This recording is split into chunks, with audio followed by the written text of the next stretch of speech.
Hello and welcome to the Des Moines Real Estate Show. I'm Jim Hibbs, your host and a realtor with Caldwell Banker. I've got Dominic Black. Good afternoon. Lincoln Savings Bank. Yep. Our regular here, our mortgage expert. Love being a regular. I like hearing that. It's like a bar. It's actually kind of scary. Yeah. Being regular is always good. It depends where you're going, right? That's right. Yeah. We're going to talk about conventional loans today. Yeah, we're going to talk about conventional loans.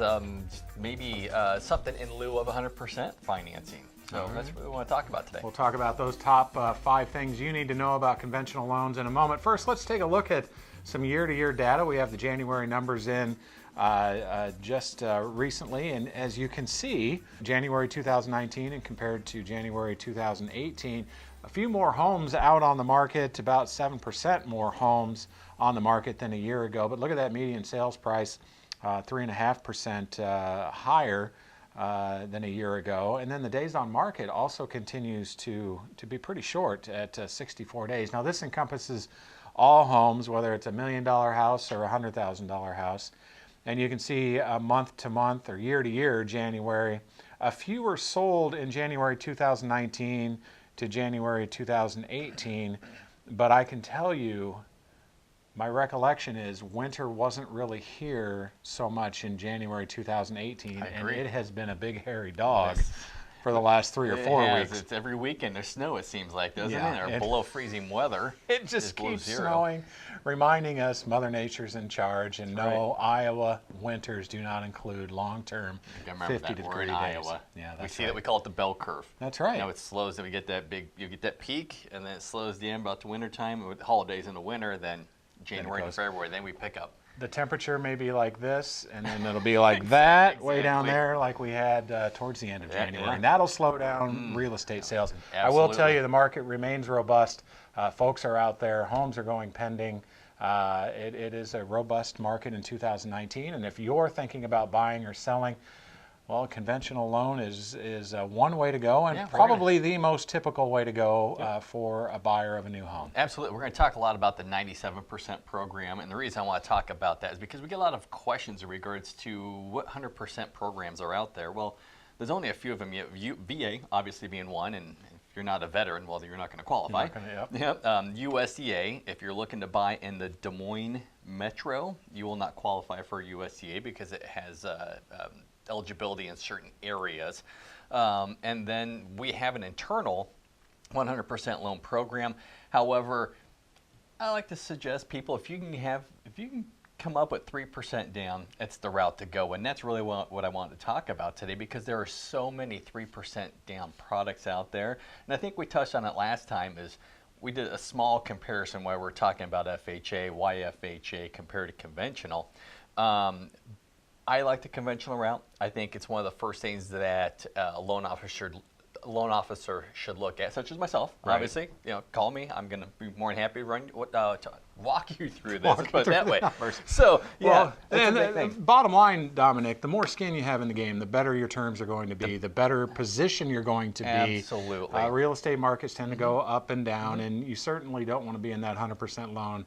And we saw that a lot in 07, 08, and 09, where people got into trouble. So the more skin you have in the game, the better off you're going to be, and the better terms you're going to get from that conventional loan. Absolutely. What are the top 5 things we need to know about that conventional? One with conventional, compared to FHA, that's how I want to put it, because a lot of people are going to direct you FHA rather than this conventional route, is that one, you don't have the upfront mortgage insurance FHA does. So FHA, it's let's say you had a $100,000 loan, they're automatically going to tag on $1,750 to your loan amount. And then the mortgage insurance. The mortgage insurance is less on a conventional loan than what is on FHA, depending on your credit score. Right. Now, so that's why you call someone that's been in mortgage business for almost 23 years, is we need to look at it and say, okay, if conventional doesn't work, then we need to look at FHA. But conventional, it should be the first route. And that's why the realtors, I know I've heard this from clients. Why do the realtors always say, hey, you need to speak with a banker first? This is exactly the reasons why. Your credit score is going to affect the terms, which will affect what you can afford.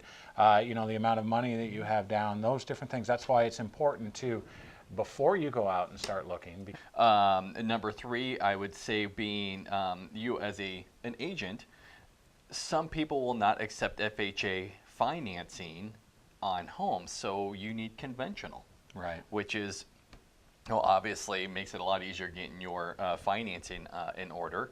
Another one would be, so number 4 being the type of property.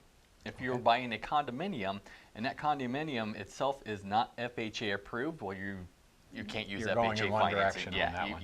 Exactly. Yeah. And I think it's just rate-wise compared to FHA, it's probably right there.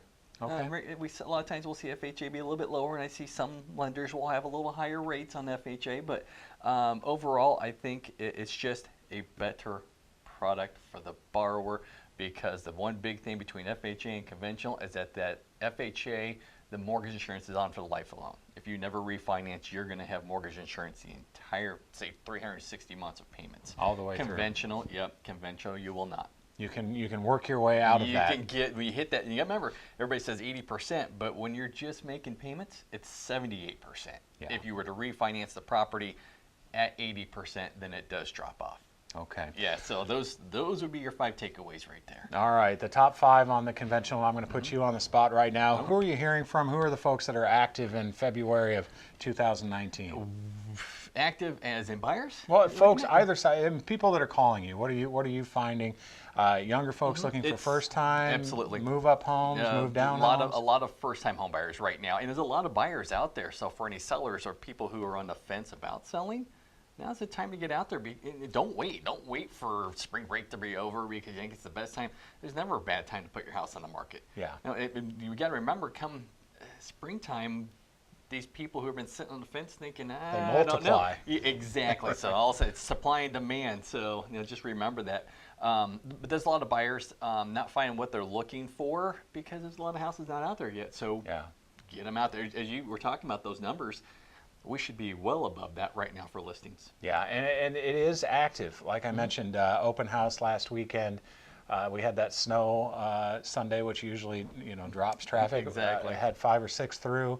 A couple of offers on the house by the end of the day, and we sell homes in Iowa 12 months out of the year. You're probably in a better position as a buyer this time of year because there are not nearly as many buyers out there. Exactly. Again, it's supply and demand. All right. We talk about it all the time. Simple economics. And interest rates still remain historically low. Still low right now. I know we're as low as 4.375 on the 30-year. And FHA, believe it or not, FHA, USDA, we're actually just a tad bit lower. We were at 4.2, as low as 4.25 on the 30-year for FHA. Nice. Yeah, but then, again, you got to weigh the payments because your payments are going to be higher FHA. All right. Dominic Black, Lincoln Savings Bank, thank you. Thank you very much. Always for having me appreciate again. all the good information. Get out there, enjoy the day, and make the most of the day. Thanks for watching.